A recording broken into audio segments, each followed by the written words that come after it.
आदरणीय प्रधानमंत्री जी, नमस्कार।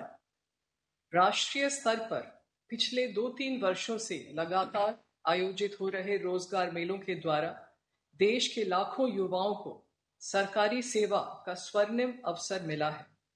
आज के 16वें रोजगार मेले में 51,000 से अधिक युवा केंद्रीय सरकार के विभिन्न मंत्रालयों और विभागों से अपने नियुक्ति पत्र प्राप्त करने जा रहे हैं। इस कार्यक्रम को आरंभ करने के लिए सर्वप्रथम मैं माननीय राज्य मंत्री डॉक्टर जितेंद्र सिंह जी से अनुरोध करती हूं कि वे अपना स्वागत संबोधन दें। परमादरणीय प्रधानमंत्री जी, रोजगार मेला की 16वीं किश्त लेकर के हम आज आपके सामने उपस्थित हैं। आपके द्वारा बटन दबाते ही एक साथ 51,000 से अधिक नियुक्ति पत्र जारी कर दिए जाएंगे, जिसमें से अधिकतर लगभग 40,000 से ज्यादा नियुक्तियां आज रेलवे मंत्रालय में होने वाली है।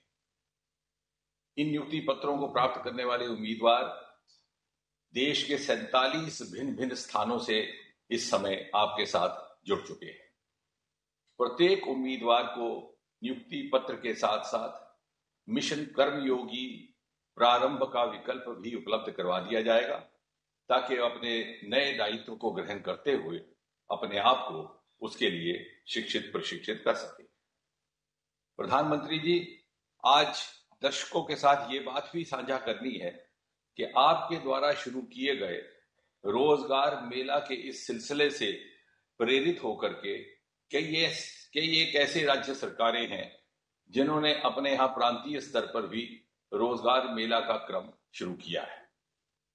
उदाहरण के तौर पर जुलाई 2024 तक गुजरात, उड़ीसा, राजस्थान, उत्तर प्रदेश, त्रिपुरा इत्यादि जैसे राज्यों में लगभग 60 प्रांतीय स्तर के रोजगार मेले आयोजित किए गए।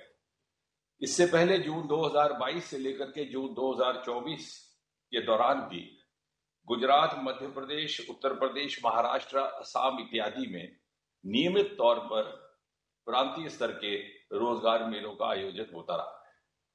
अभी हाल ही में पिछले महीने उत्तर प्रदेश में आयोजित रोजगार मेला में लगभग 60,000 से अधिक एक साथ नियुक्ति पत्र जारी किए गए थे।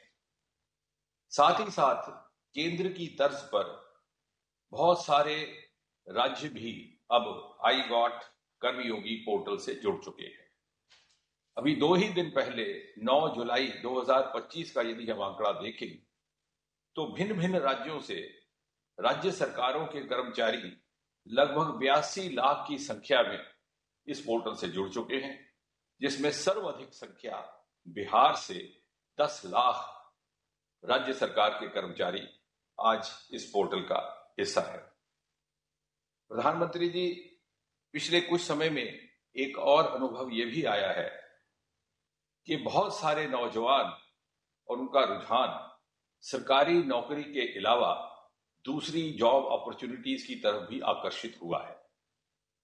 और दूसरी ऑब्जर्वेशन ये भी है कि बहुत सारे ऐसे सेक्टर जो शायद पहले युवाओं की प्राथमिकता में शामिल नहीं थे, अब प्राथमिकता में दिखने लगे हैं। उदाहरण के तौर पर जहां आपके आह्वान से चलते स्टार्टअप्स की कुल संख्या देश भर में 300, 350, 400 से बढ़कर के 1.25 लाख तक जा पहुंची, हम दुनिया में तीसरे दर्जे पर आन खड़े हुए। वहीं साथ ही साथ बायोटेक स्टार्टअप्स की संख्या सन 2014 में मात्र 50 हुआ करती थी, आज बढ़कर के 11,000 से अधिक हो गई। और स्पेस स्टार्टअप्स मात्र सिंगल डिजिट हुआ करते थे, आज 300 से अधिक हो गए। और यदि हम इन स्टार्टअप्स के माध्यम से उत्पन्न हुई जॉब अपॉर्चुनिटीज की संख्या देखें तो समझ में आता है कि 17,28,000 जॉब अपॉर्चुनिटीज केवल और केवल गत 8-10 वर्षों में स्टार्टअप्स के माध्यम से उपलब्ध हुई हैं। ये सब इसलिए संभव हुआ कि गत कुछ वर्षों में आपके दिशा निर्देश में एक ऐसा इकोसिस्टम निर्माणित हुआ है जो कहा जा सकता है कि एक इनेबलिंग इकोसिस्टम है, जहां एक और स्टार्टअप्स को इंसेंटिव भी मिल रहे हैं, दूसरी ओर प्रधानमंत्री मुद्रा योजना, प्रधानमंत्री विश्वकर्मा योजना जैसे रोजगार के प्रावधान भी हैं और साथ ही साथ नेशनल एजुकेशन पॉलिसी 2020 के माध्यम से प्राथमिकताएं चुनने की स्वतंत्रता भी है। इसी प्रकार जिस तरह से गत एक दशक में महिलाओं को आपकी ओर से प्रोत्साहित किया गया है, उसका नतीजा ये है कि आज देश में 75,935 ऐसे स्टार्टअप ग्रुप्स हैं जो वुमेन लेड स्टार्टअप्स हैं, अर्थात women have graduated from being participants to becoming leaders. और यदि इस सब की तुलना यूपीए के कार्यकाल से की जाए तो अंतर इतना अधिक है कि तुलना करने की आवश्यकता भी महसूस नहीं होती। और इसलिए अब वक्त आ गया है कि सारी ऊर्जा और सारा ध्यान केंद्रित किया जाए विकसित भारत 2047 के निर्माण के लिए और ऐसे रोड मैप को अपनाया जाए जहां देश का हर नागरिक, हर युवा अपनी क्षमता अनुसार इंडिविजुअली अथवा कलेक्टिवली इस नए हिंदुस्तान की रचना में अपनी भूमिका निभा सके, अपना योगदान कर सके, ताकि जब 15 अगस्त 2047 का सूरज निकले तो मुल्क का हर नौजवान फख्र के साथ कह सके कि सुबह को रोशन करने में मेरी भी भूमिका रही, मेरी भी भागीदारी रही। इसी कामना के साथ प्रधानमंत्री जी आपका पुनः अभिनंदन। धन्यवाद माननीय मंत्री जी। हमारी युवा शक्ति को भारत के विकास में भागीदारी के रोज नए अवसर मिल रहे हैं और आज का यह रोजगार मेला एक बार फिर युवाओं की कड़ी मेहनत और सामर्थ्य से विकसित भारत के संकल्प को साकार करने का संदेश लाया है। इस अवसर पर प्रस्तुत है एक लघु फिल्म।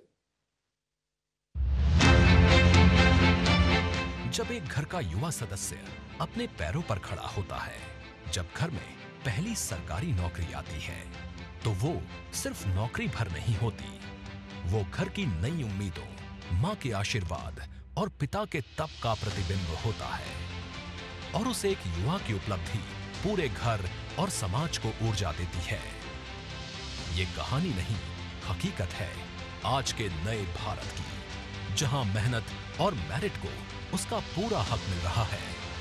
प्रधानमंत्री श्री नरेंद्र मोदी जी के नेतृत्व में बीते 11 वर्षों में जो नीतियां बनी, जो फैसले लिए गए, उनसे युवाओं के लिए संभावनाओं के अनंत द्वार खुले हैं और युवा शक्ति देश के विकास को नई गति दे रही है। भारत का युवा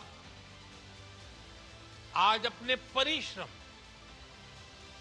और इनोवेशन से दुनिया को ये दिखा रहा है कि हम में कितना सामर्थ्य है। स्टार्टअप्स हो या एमएसएमई, टेक हो या ट्रेड, न्यू एज स्किल्स हो या नवाचार, हर क्षेत्र में युवा केंद्रीय भूमिका में है। युवा ऊर्जा से राष्ट्र निर्माण की इस कड़ी का अहम हिस्सा है रोजगार मेला। रोजगार मेला के तहत पारदर्शी, निष्पक्ष और तेज भर्ती प्रक्रिया के जरिए देश के लाखों युवाओं को सरकारी सेवा से जुड़ने का अवसर मिल रहा है। भर्ती प्रक्रिया को समयबद्ध तरीके से पूरा करने के लिए यूपीएससी, एसएससी, आरआरबी, आईबीपीएस और केंद्र सरकार के अन्य विभाग और संस्थान निरंतर कार्यरत हैं। आज 51,000 से अधिक युवाओं को विभिन्न मंत्रालयों और विभागों जैसे रेल मंत्रालय में अनेक पद जैसे assistant loco pilot, station master, junior engineer, track maintainer, pointsman और टेक्नीशियनों के साथ साथ टीटीई, कमर्शियल क्लर्क एवं बुकिंग क्लर्क, गृह मंत्रालय में सब इंस्पेक्टर, कांस्टेबल, स्वास्थ्य मंत्रालय में डॉक्टर, नर्स, भारतीय स्टेट बैंक में जूनियर एसोसिएट्स, डाक विभाग में पोस्टल असिस्टेंट्स और ग्रामीण डाक सेवक, शिक्षा विभाग में अध्यापक, लेक्चरर सहित अनेक विभागों में महत्वपूर्ण अवसर मिल रहे हैं। रोजगार मेला प्रमाण है उस भरोसे का कि आज के भारत में सिफारिश नहीं, काबिलियत ही सब कुछ है। हर नियुक्ति पत्र सिर्फ एक कागज नहीं, आत्मसम्मान का दस्तावेज है। रोजगार मेला, युवा शक्ति से पूरा होगा विकसित भारत का सपना। अब मैं आदरणीय प्रधानमंत्री जी से आग्रह करती हूँ कि कृपया रिमोट का बटन दबाकर 51,000 से अधिक नियुक्ति पत्रों के वितरण के इस अभियान का शुभारंभ करें।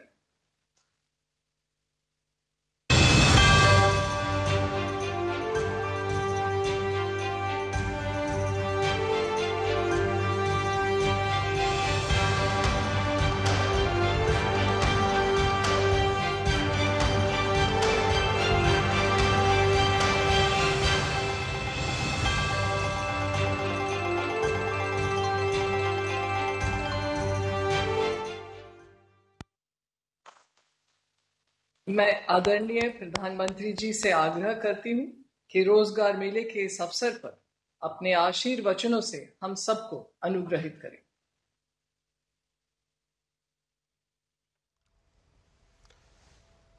नमस्कार।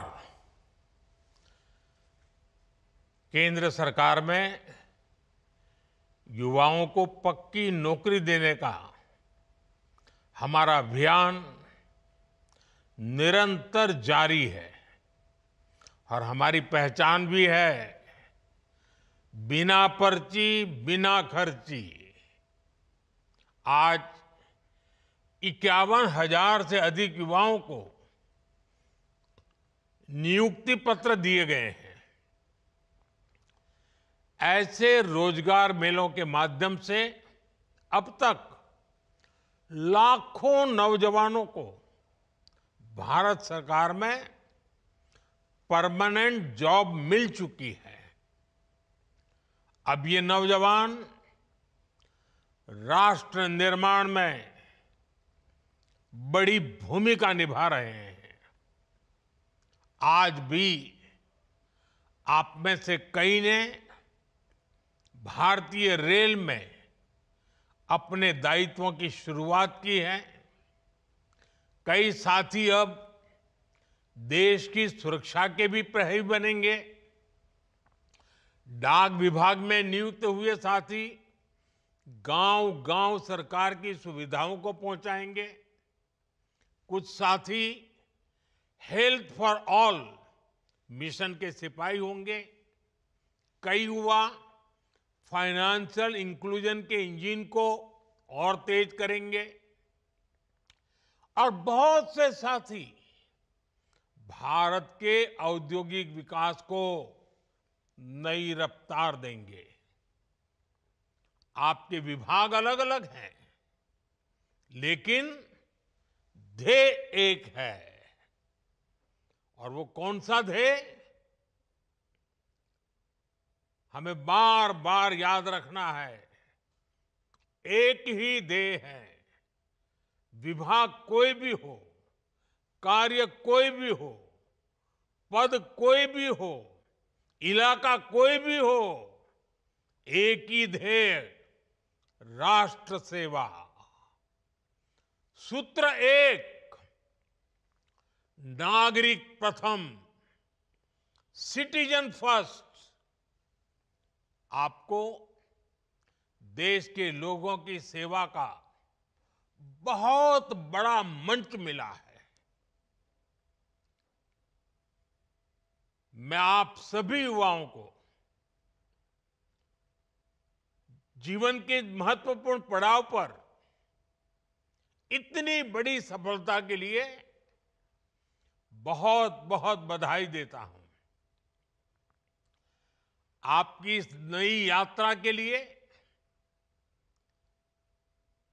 मेरी तरफ से आपको बहुत बहुत शुभकामनाएं हैं।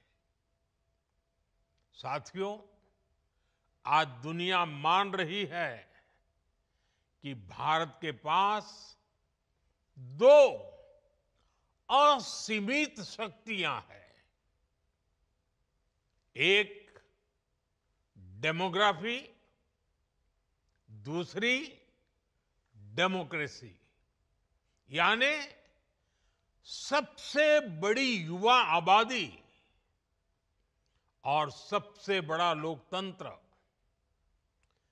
युवाओं का यह सामर्थ्य हमारी भारत के उज्जवल भविष्य की सबसे बड़ी पूंजी भी है और सबसे बड़ी गारंटी भी है। और हमारी सरकार इसी पूंजी को समृद्धि का सूत्र बनाने में दिन रात जुटी है। आप सबको पता है, 2 दिन पहले ही मैं 5 देशों की यात्रा कर करके लौटा हूं। हर देश में भारत की युवा शक्ति की गूंज सुनाई दी। इस दौरान जितने भी समझौते हुए हैं, उनसे देश और विदेश दोनों जगह भारत के नौजवानों को फायदा होना ही है। Defence, pharma, digital technology, energy, rare earth, minerals, ऐसे कई सेक्टर्स, ऐसे सेक्टर्स में हुए समझौतों से भारत को आने वाले दिनों में बहुत बड़ा फायदा होगा। भारत के मैन्युफैक्चरिंग और सर्विस सेक्टर को बहुत बल मिलेगा। साथियों, बदलते हुए समय के साथ 21वीं सदी में नेचर ऑफ जॉब भी बदल रहा है। नए नए सेक्टर्स भी उभर रहे हैं। इसलिए बीते दशक में भारत का जोर अपने युवाओं को इसके लिए तैयार करने का है। और इसके लिए अहम निर्णय भी लिए गए हैं। आधुनिक जरूरतों को देखते हुए आधुनिक नीतियां भी बनाई गई हैं। स्टार्टअप्स, इनोवेशन और रिसर्च का जो इकोसिस्टम आज देश में बन रहा है, वो देश के युवाओं का सामर्थ्य बढ़ा रहा है। आज जब मैं नौजवानों को देखता हूं कि वे अपना स्टार्टअप शुरू करना चाहते हैं, तो मेरा भी आत्मविश्वास बढ़ जाता है। और अभी हमारे डॉक्टर जितेंद्र सिंह जी ने स्टार्टअप के विषय में विस्तार से कुछ आंकड़े भी बताए आपको सामने। मुझे खुशी होती है कि मेरे देश का नौजवान बड़े विजन के साथ, तेज गति से, मक्कमता के साथ आगे बढ़ रहा है। वो कुछ नया करना चाहता है। साथियों, भारत सरकार का जोर प्राइवेट सेक्टर में रोजगार के नए अवसरों के निर्माण पर भी है। हाल ही में सरकार ने एक नई स्कीम को मंजूरी दी है, एम्प्लॉयमेंट लिंक इंसेंटिव स्कीम। इस योजना के तहत सरकार प्राइवेट सेक्टर में पहली बार रोजगार पाने वाले युवा को 15,000 रुपये देगी। यानी पहली नौकरी की पहली सैलरी में सरकार अपना योगदान देगी। इसके लिए सरकार ने करीब 1 लाख करोड़ रुपए का बजट बनाया है। इस स्कीम से लगभग 3.5 करोड़ नए रोजगार के निर्माण में मदद मिलेगी। साथियों, आज भारत की एक बहुत बड़ी ताकत हमारा मैन्युफैक्चरिंग सेक्टर है। मैन्युफैक्चरिंग में बहुत बड़ी संख्या में नई नई जॉब्स बन रही है। मैन्युफैक्चरिंग सेक्टर को गति देने के लिए इस वर्ष के बजट में मिशन मैन्युफैक्चरिंग की घोषणा की गई है। बीते सालों में हमने मेक इन इंडिया अभियान को मजबूती दी है। सिर्फ पीएलआई स्कीम से उससे ही 11 लाख से अधिक रोजगार देश में बने हैं। बीते सालों में मोबाइल फोन और इलेक्ट्रॉनिक सेक्टर का अभूतपूर्व विस्तार हुआ है।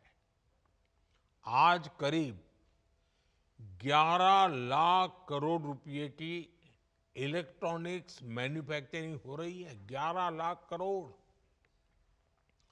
इसमें भी बीते 11 साल में 5 गुना से भी अधिक वृद्धि हुई है।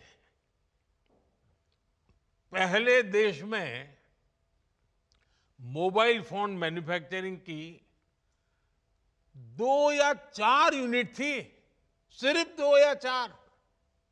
अब मोबाइल फोन मैन्युफैक्चरिंग से जुड़ी करीब करीब 300 यूनिट्स भारत में है और इसमें लाखों युवा काम कर रहे हैं। वैसा ही एक और क्षेत्र है और ऑपरेशन सिंदूर के बाद तो उसकी बहुत चर्चा भी है, बड़े गौरव से चर्चा हो रही है, और वो है डिफेंस मैन्युफैक्चरिंग। डिफेंस मैन्युफैक्चरिंग में भी भारत नए रिकॉर्ड्स बना रहा है। हमारा डिफेंस प्रोडक्शन 1.25 लाख करोड़ रुपए से ऊपर पहुंच चुका है। भारत ने एक और बड़ी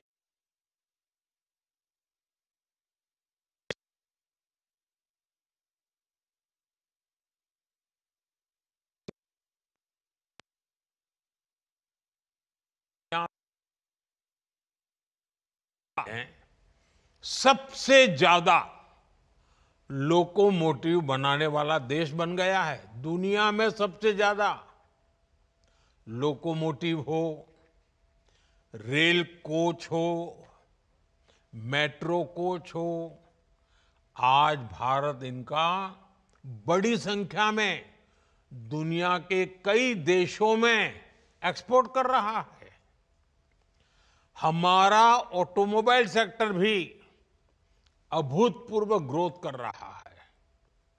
बीते 5 साल में ही इस सेक्टर में करीब $40 बिलियन का एफडीआई आया है। यानी नई कंपनियां आई हैं, नई फैक्ट्रियां लगी हैं, नए रोजगार बने हैं और साथ साथ गाड़ियों की डिमांड भी बहुत बढ़ी है। गाड़ियों की रिकॉर्ड बिक्री हुई है भारत में। अलग अलग सेक्टर्स में देश की ये प्रगति, ये मैन्युफैक्चरिंग के रिकॉर्ड तभी बनते हैं, ऐसे नहीं बनते। ये सब तब संभव होता है जब ज्यादा से ज्यादा नौजवानों को नौकरियां मिल रही हैं, नौजवानों का पसीना लगता है उसमें, उनका दिमाग काम करता है, वो मेहनत करते हैं। देश के नौजवानों ने रोजगार तो पाया है, लेकिन ये कमाल करके भी दिखाया है। अब सरकारी कर्मचारी के तौर पर आपको हर संभव प्रयास करना है कि देश में मैन्युफैक्चरिंग सेक्टर की ये गति निरंतर बढ़ती रहे। जहां भी आपको दायित्व मिले, आप एक प्रोत्साहक के रूप में काम करें, लोगों को एनकरेज करें, रुकावटें दूर करें। जितना ज्यादा आप सरलता लाएंगे, उतनी सुविधा देश में अन्य लोगों को भी बढ़ेगी। साथियों, आज हमारा देश दुनिया की, और कोई भी हिंदुस्तानी बड़े गर्व से कह सकता है, आज हमारा देश दुनिया की तीसरी बड़ी इकोनॉमी बनने की तरफ तेजी से आगे बढ़ रहा है। ये मेरे नौजवानों के पसीने की कमाल है। बीते 11 वर्षों में हर सेक्टर में देश ने प्रगति की है। हाल में इंटरनेशनल लेबर ऑर्गेनाइजेशन आईएलओ की एक बहुत बढ़िया रिपोर्ट आई है, शानदार रिपोर्ट है। इस रिपोर्ट में कहा गया है कि बीते दशक में भारत के 90 करोड़ से अधिक नागरिकों को वेलफेयर स्कीम के दायरे में लाया गया है। एक प्रकार से सोशल सिक्योरिटी के दायरा गिना जाता है। और इन स्कीम्स का फायदा सिर्फ वेलफेयर तक सीमित नहीं है। इससे बहुत बड़ी संख्या में नए रोजगार भी बने हैं। जैसे एक छोटा उदाहरण मैं देता हूं, पीएम आवास योजना। अब ये पीएम आवास योजना के तहत 4 करोड़ नए पक्के घर बन चुके हैं और 3 करोड़ नए घर अभी बनाने की प्रक्रिया चल रही है। इतने घर बन रहे हैं तो इसमें मिस्त्री, लेबर, रॉ मटेरियल से लेकर ट्रांसपोर्ट सेक्टर में छोटी छोटी दुकानदारों के काम, माल ढोने वाले ट्रक के ऑपरेटर्स, आप कल्पना कर सकते हैं कितने सारे जॉब्स क्रिएट हुए हैं। इसमें भी सबसे खुशी की बात है कि ज्यादातर रोजगार हमारे गांव में मिले हैं। उसे गांव छोड़ करके जाना नहीं पड़ रहा है। इसी तरह 12 करोड़ नए टॉयलेट देश में बने हैं।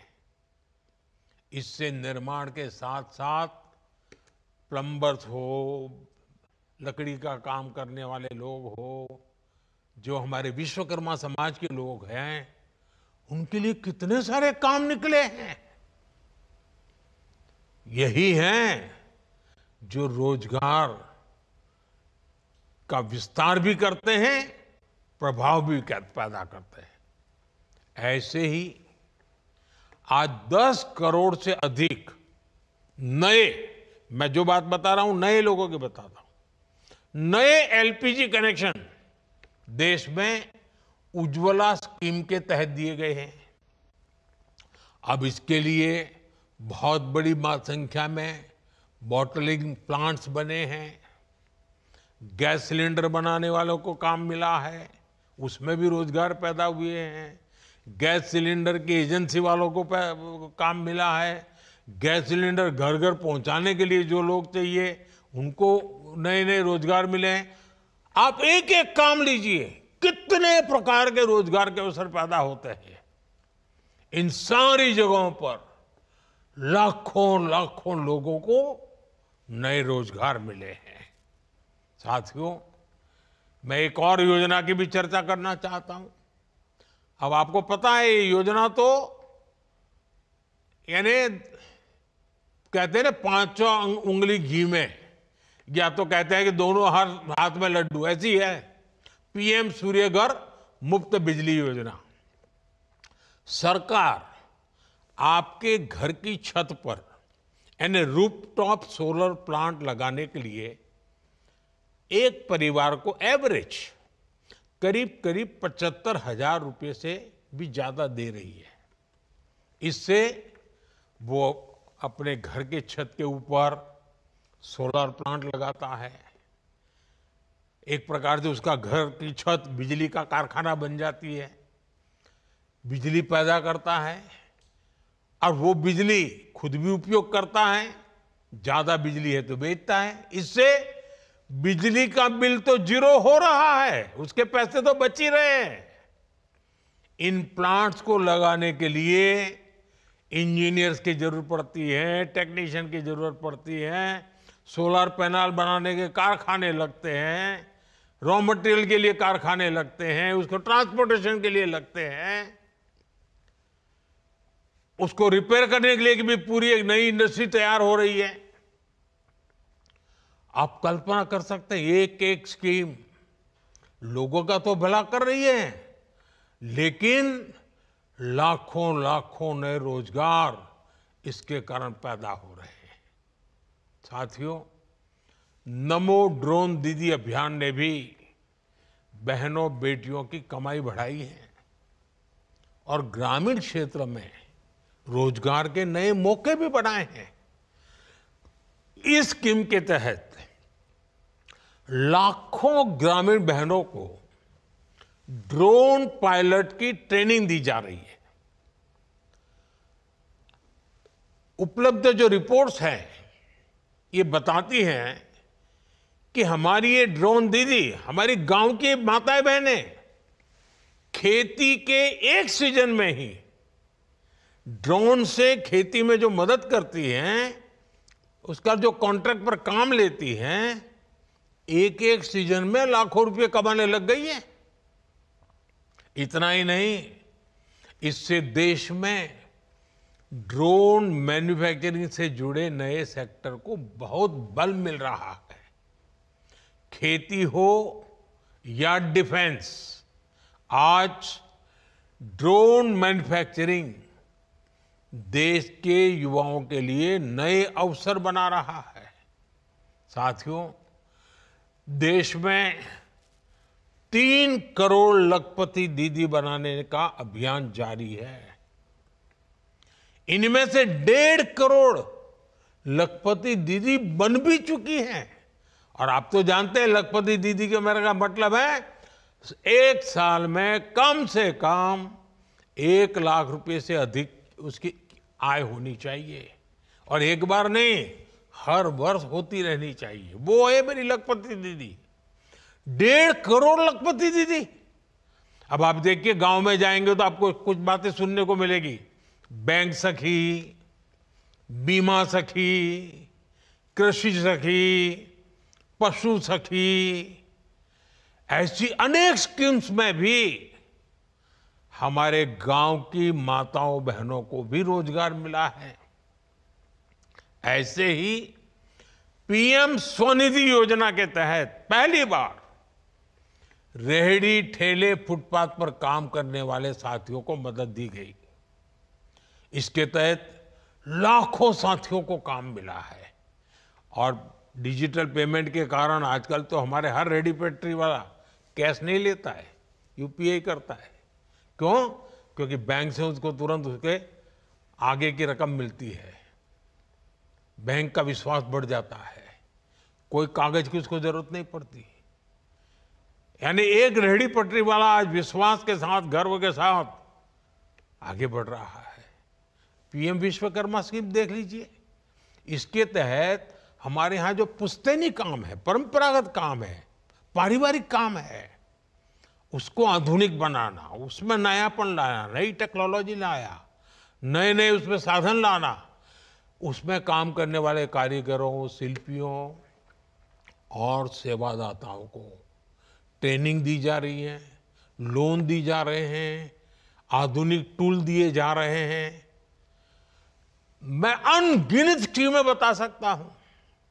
ऐसी कई स्कीम हैं जिनसे गरीबों को लाभ भी हुआ है और नौजवानों को रोजगार भी मिला है। ऐसी अनेक योजनाओं का ही प्रभाव है कि सिर्फ 10 वर्षों में ही 25 करोड़ लोग गरीबी से बाहर निकले हैं। अगर रोजगार न मिलता, अगर परिवार में आय का साधन न होता, तो मेरा गरीब भाई बहन जो 3-3, 4-4 पीढ़ी से गरीबी में जिंदगी गुजार रहा था, जीवन के लिए एक एक दिन काटने के लिए उसको मौत दिखाई देती, इतना डर लगता था। लेकिन आज वो इतना ताकतवर बना है कि मेरे 25 करोड़ गरीब भाई बहनों ने गरीबी को परास्त करके दिखाया, विजयी होकर के निकले हैं। और ये सारे मेरे 25 करोड़ भाई बहन जिन्होंने गरीबी को पीछे छोड़ा है ना, उनकी हिम्मत को मैं दाद देता हूं। उन्होंने सरकार की योजनाओं का लाभ उठा करके हिम्मत के साथ आगे बढ़े, रोते नहीं बैठे। गरीबी को उन्होंने उखाड़ के फेंक दिया, पराजित कर दिया। अब आप कल्पना कीजिए, अब इन 25 करोड़ का कितना नया आत्मविश्वास होगा। एक बार संकट से व्यक्ति निकल जाए ना, फिर नई ताकत पैदा हो जाती है। मेरे देश में एक नई ताकत ये भी आई है जो देश को आगे ले जाने में बहुत काम आने वाली है। और आप देखिए, इस तरफ सरकार कह रही है ऐसा नहीं है, आज वर्ल्ड बैंक जैसी बड़ी वैश्विक संस्थाएं खुल करके इस काम के लिए भारत की प्रशंसा कर रही है, दुनिया को, भारत को मॉडल के रूप में प्रस्तुत करती है। भारत को दुनिया के सबसे अधिक इक्वलिटी वाले शीर्ष के देशों में रखा जा रहा है। यानी असमानता तेजी से कम हो रही है, हम समानता की ओर आगे बढ़ रहे हैं। ये भी विश्व अब नोटिस कर रहा है। साथियों, विकास का जो ये महायज्ञ चल रहा है, गरीब कल्याण और रोजगार निर्माण का जो मिशन चल रहा है, आज से इसको आगे बढ़ाने का दायित्व आपका भी है। सरकार रुकावट नहीं बननी चाहिए, सरकार विकास की प्रोत्साहक बननी चाहिए। हर व्यक्ति को आगे बढ़ने का अवसर है, हाथ पकड़ने का काम हमारा है। और आप तो नौजवान हैं दोस्तों, आप पर मेरा बहुत भरोसा है। आपसे मेरी अपेक्षा है कि आप जहां भी दायित्व मिले, आप इस देश के नागरिक मेरे लिए सबसे पहले उसकी मदद, उसकी मुसीबतों से मुक्ति देखते ही देखते देश आगे बढ़ेगा। आपको भारत के अमृत काल का सहभागी बनना है। आने वाले 20-25 साल आपकी कैरियर के तो महत्वपूर्ण है, लेकिन आप ऐसे कालखंड में हैं जब देश के लिए भी 25 वर्ष बहुत महत्वपूर्ण है। ये विकसित भारत के निर्माण के लिए अहम 25 वर्ष है। इसलिए आपको अपने काम, अपने दायित्व, अपने लक्ष्यों को विकसित भारत के संकल्प के साथ आत्मसात करना है। नागरिक देवो भव, ये मंत्र तो हमारी रगों में दौड़ना चाहिए, दिल दिमाग में रहना चाहिए, हमारे व्यवहार में नजर आना चाहिए। और मुझे पक्का विश्वास है दोस्तों, ये युवा शक्ति है, पिछले 10 साल में देश को आगे बढ़ाने में मेरे साथ खड़ी है। मेरे एक एक शब्द को देश की भलाई के लिए उन्होंने जो भी कर सकते हैं किया है, जहां है वहां से किया है। आपको मौका मिला है, आपसे अपेक्षाएं ज्यादा है, आपकी जिम्मेवारी ज्यादा है, आप करके दिखाएंगे, ये मेरा विश्वास है। मैं एक बार फिर आपको बहुत बहुत बधाई देता हूं। आपके परिवारजनों को भी मैं बहुत बहुत शुभकामनाएं देता हूं। और आपका परिवार भी उज्जवल भविष्य का अधिकारी है। आप भी जीवन में बहुत प्रगति करें।